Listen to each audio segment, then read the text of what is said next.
Night the Ghost Got In by James Thurber.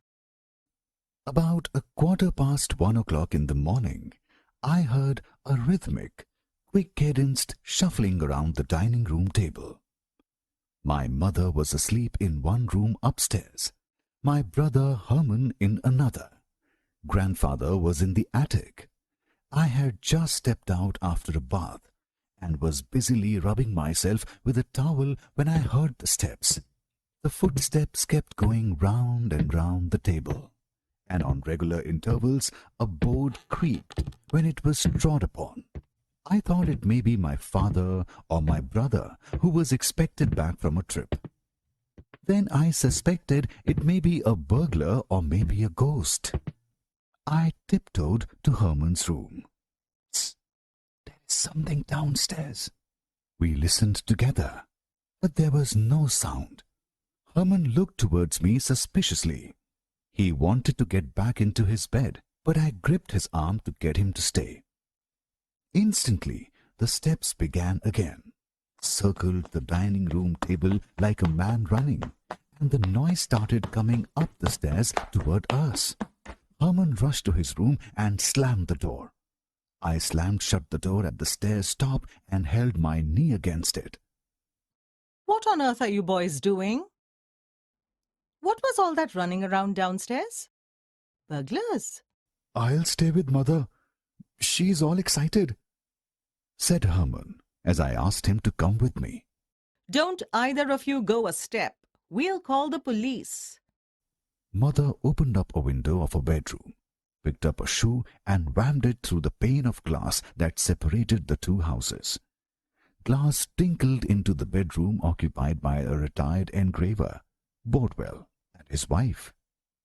Mr. Bordwell was known to be jumpy and was easily scared. Mother somehow conveyed to him that there were burglars in our house. Bordwell understood and called the police. The police arrived in a short time. Open the door. We are men from headquarters. We couldn't open the door in our state, so they broke in through the door. Who are you? I live here. There were 2 or 3 of them, whooping and carrying on and slamming doors. Funny. All your windows and doors were locked from inside. The policemen on the ground floor ransacked the living room and continued their search.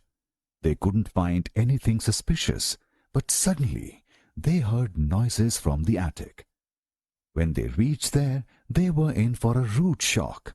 My grandfather was convinced that police were deserters from General Meade's army, and he had to drive them back. "Back, ye cowardly dogs! Back to the lines!" he shouted. Then he smacked a cop, grabbed his gun from his holster, and fired at the cops. The night was a complete disaster for the cops, and they were unwilling to leave without making an arrest. I promised that I would return the gun to the station the next morning. An excited reporter had come up, searching for a story. I tried to explain to him that we had a ghost, but he didn't believe one bit of it.